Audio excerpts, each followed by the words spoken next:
Achayans gold 20 വർഷത്തെ പാരമ്പര്യം, 26 ഷോറൂമുകൾ. Call 8590046916.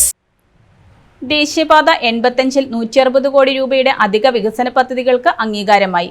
നിലവിലുള്ള പദ്ധതിയിൽ 10 മീറ്റർ വീതിയിൽ ഏറ്റവും കുറഞ്ഞത് 2 ലൈൻ വിത്ത് പേവിഡ് ഷോൾഡർ എന്ന നിലയിലാണ് അംഗീകാരം ലഭിച്ചതും പദ്ധതി പൂർത്തീകരണത്തിലേക്ക് എത്തിക്കൊണ്ടിരിക്കുന്നതെന്നും ഡീൻ കുര്യാക്കോസ് എം പി.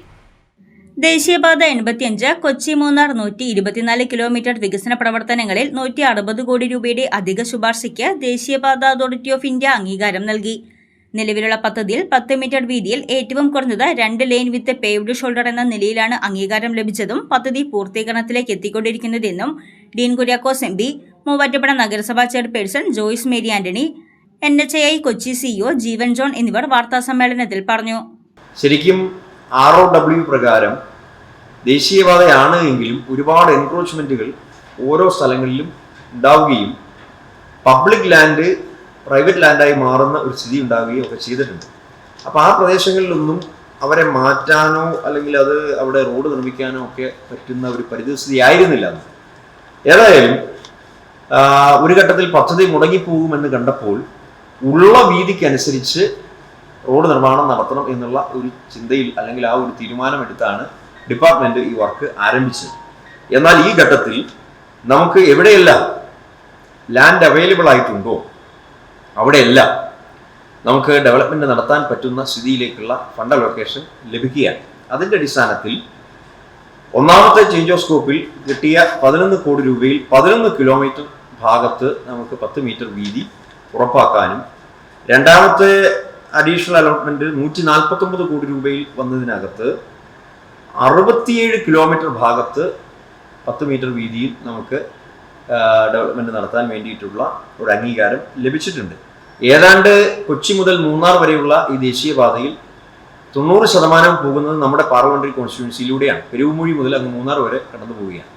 അപ്പോൾ ഈ പറയപ്പെടുന്ന മേഖലയിൽ തന്നെയാണ് ഈ കൂടുതൽ പ്രദേശങ്ങളും 10 മീറ്റർ വീതി ഉറപ്പുവരുത്തേണ്ടത്. അപ്പം അതിൻ്റെ ഭാഗമായി ഇപ്പം നമ്മുടെ ഈ പ്രദേശങ്ങളിൽ ഉൾപ്പെടെ എവിടെയെങ്കിലും 10 മീറ്റർ ഒഴിവായി പോയിട്ടുണ്ടെങ്കിൽ അവിടെ ആക്കിയെടുക്കുന്നതിന് വേണ്ടിയിട്ടുള്ള ഒരു ശ്രമങ്ങളുണ്ടാകും. ഇതോടൊപ്പം തന്നെ കൂട്ടിച്ചേർക്കേണ്ടതായിട്ടുള്ള ഒരു കാര്യം, 6 കിലോമീറ്റർ ഭാഗത്ത് പുറമ്പോക്ക് ലാൻഡ് ഇല്ല, അവിടെയുള്ളത് പ്രൈവറ്റ് ലാൻഡ് തന്നെയാണ്. മൂവാറ്റുപുഴയിലും കോതമംഗലത്തും പുതുക്കിയ അലൈൻമെന്റുകളാണ് ഇതുമായി ബന്ധപ്പെട്ട് വരുന്നതെന്നും Dean Kuriakose M P. 2024 March മാസമായപ്പോഴേക്കും തെരഞ്ഞെടുപ്പിന്റെ നോട്ടിഫിക്കേഷൻ വന്നു.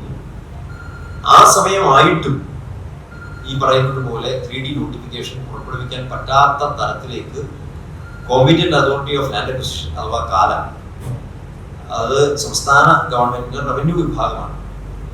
അപ്പോൾ അവരുടെ ഭാഗത്തു നിന്നുണ്ടായിട്ടുള്ള കാലതാമസത്തിന്റെ പേരിൽ നമുക്ക് 3D വിജ്ഞാപനം പുറപ്പെടുവിക്കാൻ 2024 മാർച്ച് 30 മുമ്പ് കഴിഞ്ഞില്ല. അങ്ങനെയാണ് അത് ലാപ്സായി. അത് ലാപ്സായി പോയിടത്തു നിന്നും വീണ്ടും ഇപ്പോൾ നമുക്ക് അത് ലൈവാക്കി എടുക്കാൻ സാധിച്ചു എന്നുള്ളത് ഒരു ചെറിയൊരു നേട്ടമല്ല. അപ്പോൾ വീണ്ടും ഈ പ്രോജക്റ്റ് ലൈവ് ആവുകയും ഈ പ്രോജക്റ്റ് നടപ്പിലാകും എന്നുള്ള സ്ഥിതിയിലേക്ക് ഇപ്പോൾ വന്നിരിക്കുകയാണ്. അപ്പോൾ ലാൻഡ് അക്വിസിഷൻ കോസ്റ്റുമായി ബന്ധപ്പെട്ട് അന്ന് നിശ്ചയിച്ചിരുന്നത് രണ്ടിടത്തുമായി ഏതാണ്ട് ഒരു 375 കോടി രൂപയോളമായിരുന്നു. അങ്ങനെ വരുമ്പോൾ അത്രയും വലിയ തുക കേന്ദ്ര സർക്കാർ തന്നെ നടപ്പിലാക്കാൻ പറ്റില്ല, അവർക്ക് മീറ്റ് ചെയ്യാൻ പറ്റുന്ന ഒരു സ്ഥിതിയിലല്ല എന്നവർ കണ്ടെത്തുകയും സംസ്ഥാന ഗവൺമെന്റിനോട് സഹകരണം തേടുകയും ചെയ്തപ്പോൾ സംസ്ഥാന ഗവൺമെന്റ് ചീഫ് സെക്രട്ടറി മുഖാന്തരം അതിന് തയ്യാറല്ല എന്നുള്ള ഒരു മറുപടി കത്ത് കൊടുത്തതിന്റെ അടിസ്ഥാനത്തിലാണ് അന്നത് ലാപ്സായി പോയത്. അതിന്റെ തെളിവുകളെല്ലാം ഞാൻ നിങ്ങൾക്ക് തന്നിട്ടുള്ളതാണ്. ഇപ്പോൾ ഈ ഘട്ടത്തിൽ പൂർണ്ണതോതിൽ കേന്ദ്ര സർക്കാർ തന്നെ ലാൻഡ് അക്വിസിഷൻ നടത്താവുന്ന ഒരു പരിസ്ഥിതിയിലേക്ക് കേന്ദ്രവും സംസ്ഥാനവും തമ്മിലുള്ള എഗ്രിമെന്റ് വ്യവസ്ഥ അനുസരിച്ച് കാര്യങ്ങൾ വന്നിരിക്കുകയാണ്. അതായത് GST റോയൽറ്റി വരുമാനത്തിൽ അല്ലെങ്കിൽ GST റോയൽറ്റി ഗണത്തിൽ കേന്ദ്ര സർക്കാരിന് കേരള ഗവൺമെന്റ് കുറെ ഇളവുകൾ ചെയ്തു കൊടുക്കാം എന്ന് രണ്ട് ഗവൺമെന്റുകളും തമ്മിൽ മ്യൂച്വൽ എഗ്രിമെന്റിൽ വന്നപ്പോൾ ദേശീയപാത നിർമ്മാണവുമായി ബന്ധപ്പെട്ട് കേരളത്തിൽ ഇനി മുതൽ നടക്കുന്ന എല്ലാ പദ്ധതികൾക്കും ലാൻഡ് അക്വിസിഷൻ കോസ്റ്റിന്റെ കാര്യത്തിൽ കേന്ദ്രം തന്നെ അത് നടപ്പിലാക്കുന്ന ഒരു എഗ്രിമെന്റിലേക്ക് എത്തിയിട്ടുണ്ട്. ഇവയ്ക്ക് പുറമെ 36 കേന്ദ്രങ്ങളിൽ ബസ് ഷെൽട്ടറുകൾ നിർമ്മിക്കും.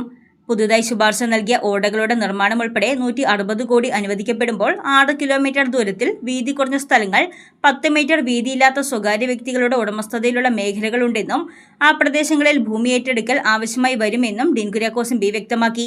അതിനായി പ്രത്യേക ശുപാർശ നൽകിയിട്ടുണ്ട്. മൂവാറ്റുപുഴ കോതമംഗലം ബൈപ്പാസ് പദ്ധതികൾക്ക് പുതുതായി നിശ്ചയിച്ച കൺസൾട്ടൻസി പുതിയ അലൈൻമെന്റ് ശുപാർശ NHAIക്ക് നൽകിയിട്ടുണ്ട്. ഇത് സംബന്ധിച്ച കേന്ദ്രതലത്തിൽ അംഗീകാരം ലഭിക്കുന്ന മുറയ്ക്ക് പദ്ധതി നടപ്പാക്കുന്നത് വേഗത്തിലാക്കുമെന്നും MP വ്യക്തമാക്കി. News desk Muvattupuzha news. കുറഞ്ഞ ചെലവിൽ അത്യാധുനിക ആരോഗ്യ പരിരക്ഷ. MCS hospital. We take care of your health.